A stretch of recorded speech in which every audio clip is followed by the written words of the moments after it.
नमस्कार बंधु माने मो ना हेउची राजेश मु केन्दुझरु कहूची मोर बयस 21 वर्ष मते सबुठु भल लागे माँ पुओ कहानी आ ओडिया माने निज भाषा कहानी शुणिले आहुरी मजा लगे सतरे ना बेसी किछि न कही मु मो कहानी को आरंभ करुची।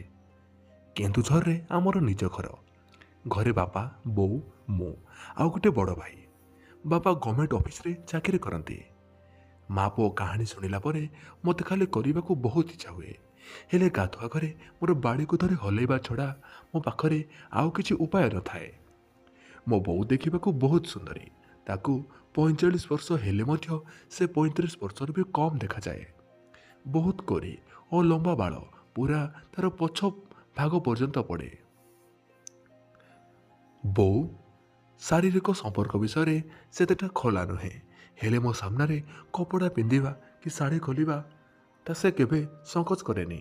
थरे गाँव में गोटे काम पड़ू बो को जीवाकू पड़ा बापांकर ऑफिस तेणु बो बड़ भाई सह गाँव को गला। मो घरे एकुटिया कॉलेज सरी जाइथिला तेणु घरे एकुटिया खाई सारला परे मोर काम किछि नथिला तेणु मु टिके खरा वीडियो देखी बोली भाबिली।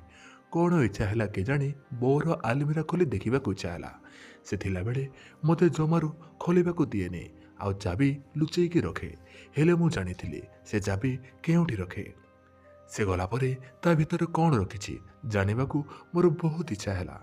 दिने मु चाबी को नहीं जेबे खोलिली प्रथमे बोर शाढ़ी तापर किछि ऑफिस कागज पत्र आउ दुईटा छोट ड्र थिला।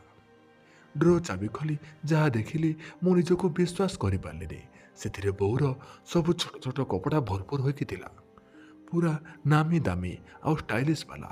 मने मने भाविली एते बयस भी शाड़ी फैशन करुछि हेले कहा पाई आउ कहा सह संपर्क रखुनी तो। तापर सब कपड़ा को एड़े देखिली सभा तले किछि सीडी कैसेट अछि जानिबाकू बाकी रहिलानी एगुड़ाक सब खराब वीडियोर कैसेट बोली सबु जाक कैसेट को आनी गोटी गोटी कर देखिली सबु कराकरी फिल्म माने विदेशी मस्त मस्त टोकी आउ मस्त मस्त कराकरी वीडियो ताको देखी मोर बाड़ी पूरा गरम 6 इंचर मोटा साबल आउ रही पार्लिनी सांगे सांगे मोर कपड़ा खोली बसिकी हलैली आउ हलैला बेले खाली भाबुଥିଲି बो को मु करुछि। सेदिन मु सबु जाक कैसेट बसिकी देखिली बोर कपड़ा को धरी संघिली मस्त बास्ना हेउथिला।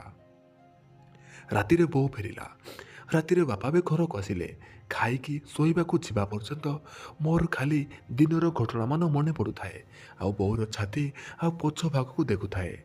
बापा बहुत जल्दी सोते मते से दिन राति रे निद हेउ नथिला राति सारा राति 12:30 होइथिबो बापा बोउको बेडरूम लाइट जलिला। मु भाबिली बापा की बोउ को कौन दरकार थिबो सेथिपाई लाइट लगेइले हेले अध घंटा होइगला लाइट ऑफ हेउ न थाए मते टिके अलगा लागिला तेणु मु उठी जाई ताको सोइबा घर कबाट पाखरे ठिया हेली। भितरे किछि शब्द हेउथिला माने अल्प शब्द हेउथिला हेले लाइट जेमिति चेंज हेउथाए जानिली टीवी चलीछि। आमर घर टिके पुरुणा तेणु पुरुणा कबाट जोगु मते टिके फांको मिलिला भितर को देखिबाकू। भितर जहाँ देखिली मो देह पूरा झाड़े गला आ मुंड पूरा घुराई देला। बापा गोड़ मेला करी बसिछंती आउ बो तांको कोଳରେ सोई बापांकर बाड़ी को पाटी रे पुरेकी खाउछि आउ दुई जन जाक आहुरी गरम हवा पाए गोटे खराब वीडियो देखुछंती। बो जते बेले बापांकर बाड़ी को खाउथाए बापा खाली सं सं करे चित्कार करुथांती। बो खाउथिला बेले टीवी देखुथिला आउ कहूथिला सतरे कौन लोके एमिति गात को चाटंती। बापा कहिला हाँ तो बो कहिला काई तमे तुमर केबे चाटिन या को देखी मोर भी इच्छा होछि। बापा कहिले तोर कौन इच्छा होछि। बो कहिला तमे मोर गात को एमिति चाट। बापा कहिले कौन बुढ़ी जेते होछ सेते तुमर गात गोलू बाहरुछि। बो कहिला जानिनी जेते जेते बयस बढ़ुछि मो गातरे सेते सुख दरकार होछि सेते मो गात गोलू होछि तुमर बाड़ी पुरेबाको। आजी मोर गात को टिके चाट मोर पानी बाहर करी मोर गोलू मारी दियो। ये सब शुणी मु मो कान को विश्वास करि पारलिनी कि बापा आउ बो एते अभद्र भाषा कथा हुअन्ती आउ मोर बो एते बड़ बेधेई बोली। बापा कहिले ताहले तोर गात को मेला कर आज ताकू फाड़ी तार सबू पानी को रस को पीदेवी। ତାପରେ ବୋଉ ବାବାଙ୍କ କଥା ଶୁଣି ଖଟ ଉପରେ ଶୋଇଲା ଆଉ ତାର ଗୋଡ଼ ଦୁଇଟାକୁ ଟେକି ଧରିଲା। ମୋତେ ବୋଉର ଗୋରା ଗୋରା ଜଙ୍ଘ ଆଉ ତାର ଲାଲ ଗାତ ପୁରା ସଫା ଦିଶୁଥିଲା। ମୋ ହାତ କେତେବେଳେ ଯାଇ ମୋ କପଡ଼ାରୁ ମୋର ବାଡ଼ିକୁ କାଢ଼ି ହଲେଇଲାଣି ମୁଁ ବି ଜାଣିପାରିଲିନି। ବାପା ବୋଉର ଗାତକୁ ଚାଟିବାକୁ ଲାଗିଲେ। କୁକୁର ଭଳିଆ ଜିଭ ମାରୁଥାନ୍ତି। ବୋଉ ଖାଲି କହୁଥାଏ, ଆହୁରି ଜୋରରେ ଚାଟ, ଆଜି ତମ ଜିଭକୁ ପୁରା ଭିତରେ ପୂରେଇ ଦିଅ, ମୋର ଖାଇଯାଅ, ପୁରା ଚାଟି ଚାଲ। ବୋଉ ତାର ପଛ ଭାଗକୁ ବାପାଙ୍କର ଚାଟିବା ତାଳ ସହ ହଲାଉଥାଏ ଆଉ ବାପାଙ୍କର ମୁଣ୍ଡକୁ ତାର ଗାତ ଉପରେ ଚାପୁଥାଏ। ଏ ସିନ୍ ଦେଖି ମୋର ବାଡ଼ି ଆଉ ଥରେ ତାର ରସ ବାହାର କରିଦେଲା। ମୋତେ ଲାଗିଲା ଯେମିତି ବୋଉର ଗାତରେ ମୁଁ ପୁରଉଛି। ବାବା ଷଣ୍ଢ ଭଳି କରୁଥାନ୍ତି ଆଉ ବୋଉର ଛାତିକୁ ତଳୁଥାନ୍ତି। ମୁଁ ଆଉ ସମ୍ଭାଳି ପାରିଲିନି। ବୋଉକୁ କରିବାକୁ ପ୍ରବଳ ଇଚ୍ଛା ହେଉଥାଏ।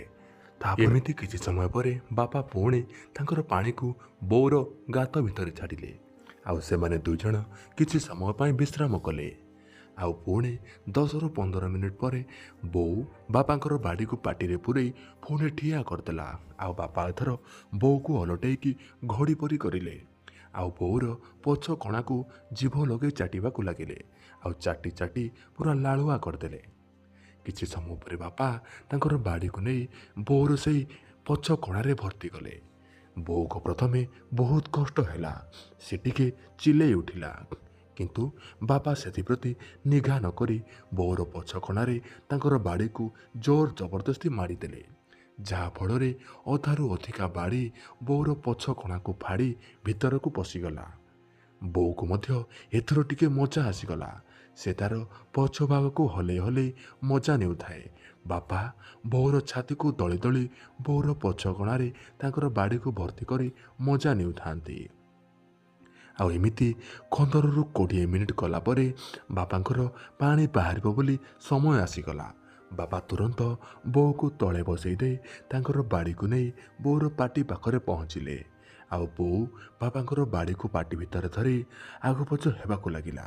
ବୋଉ ବାପାଙ୍କ ବାଡ଼ିକୁ ପୁରା ଜୋର ଜୋର ଆଗପଛ କରୁଥାଏ। ବାପା ମଧ୍ୟ ବୋଉର ପାଟିରେ ତାଙ୍କର ବାଡ଼ିକୁ ପୂରେଇ ଜୋର ଜୋର ଆଗପଛ କରୁଥାନ୍ତି। ଏମିତି 10ରୁ 15 ମିନିଟ୍ ପରେ ବାପାଙ୍କର ଗରମ ଗରମ ପାଣି ବୋଉର ପାଟି ଭିତରେ ପିଚିକି ଗଲା।